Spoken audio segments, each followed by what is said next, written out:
Hello, welcome to Hollywood Now and Then, and as promised, we are reviewing E.T. the Extraterrestrial and Close Encounters of the Third Kind. I will start with the bad news first. Close Encounters of the Third Kind, in, in the performance by Richard Dreyfuss, I look at it now. In the beginning, he was a very left wing, selfish ish kind of person, and but in the in the in the middle and in the end he starts to uh um understand and the uh extraterrestrial contact that he made, the encounter that the extraterrestrial encounter that he made, and he sees Devil's Tower, or Devil's Tower, Wyoming, and this was a real, if this was a great fantasy picture back in the 70s. This is Steven Spielberg's, or one of Steven Spielberg's, or scariest movies. The original title was called Watch the Skies. Is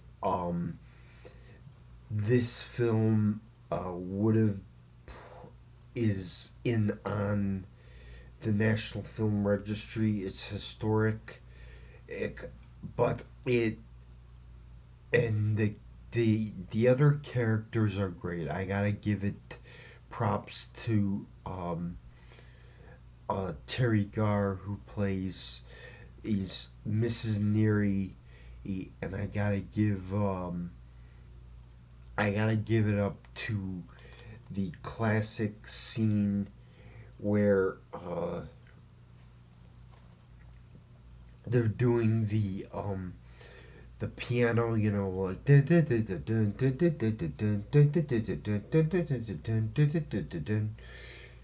uh, and I also think the cinematography is great here. Douglas Scallum, who got to be 103 years old.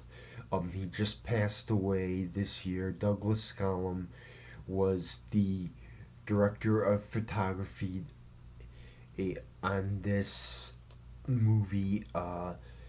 Douglas Trumbull was the Indian and sequence photographer on this film, but Douglas Scallum had a real passion, and so did Steven Spielberg. Or, or the only problem that I don't like about this movie now is Richard Dreyfuss's performance, and his his films his film is his character, or Roy Neary. He is wrong to his family, and he doesn't really care. he he lacks family values. He makes the functioning family into a dysfunctional family. The rest of the group is sitting there waiting for him to for a reaction, and waiting for him to go to a family therapist. It's because he's seeing these extraterrestrial visions, and um and the family doesn't believe him, and then uh and that's what's going on. And the only friend that he makes is Melinda Dillon's character, or Close Encounters of the Third Kind. It is a very dark film, but it is also a great film that you can still believe if in whatever you want to believe, if and you still have your freedom of speech, each um when you're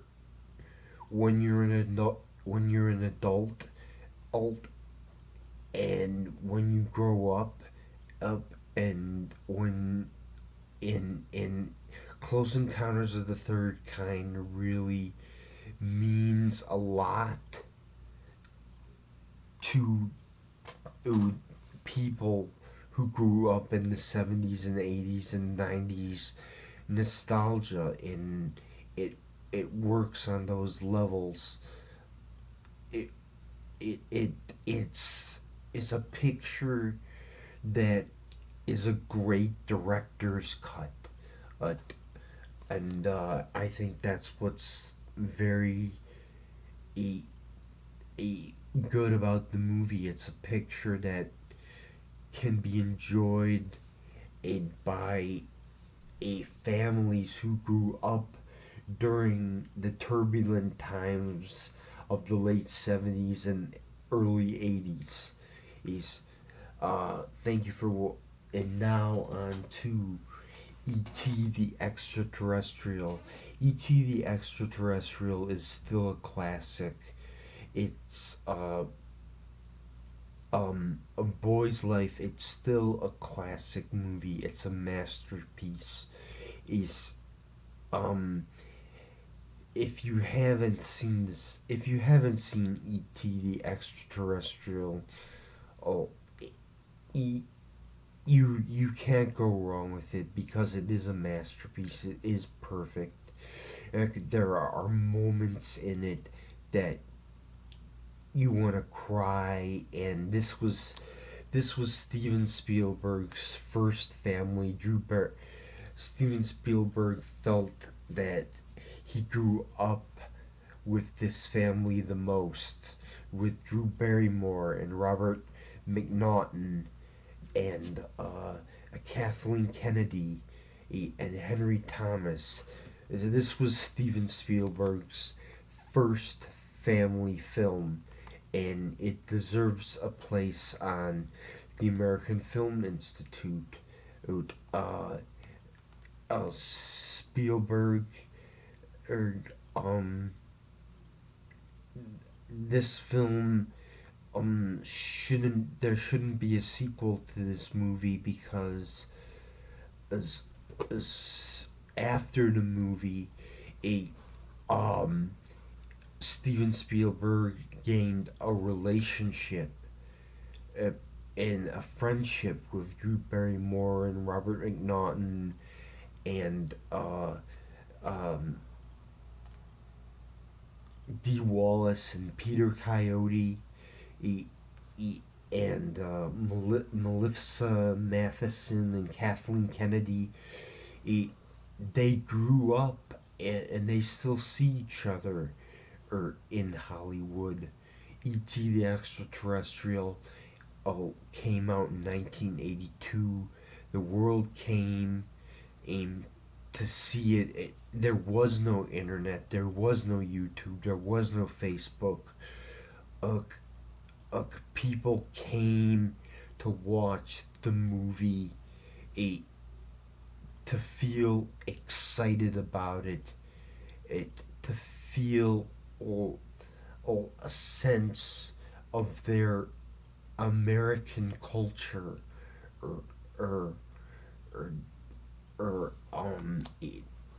it was a joy. It was a wonderful ride. A wonderful journey and a wonderful message that friendship and relationships live forever, and that's a good thing. And good things always matter in whatever you make a, a whatever you make a friend. And I think real friendships matter, and real relationships matter. And this is not in I think a boy, a boy, a a feeling of friendship between an alien and is an example between a friendship with a boy who has autism, or is on the Asperger's syndrome, or has a disability, or needs special needs help. E.T. the extraterrestrial does that. It helps a special needs person while watching. It, it helps a special needs person while watching the movie. It, they go for, or an audience, they go for the friendship, and they go for the friendships. That's what they go for. E.T. the Extraterrestrial is still an American classic, and I hopefully it will always be an American classic. And it was Steven Spielberg's first family, and it was my one of my first movies that I ever saw. Too. So, well, thank you for watching Hollywood Now and Then, and we'll talk to you later.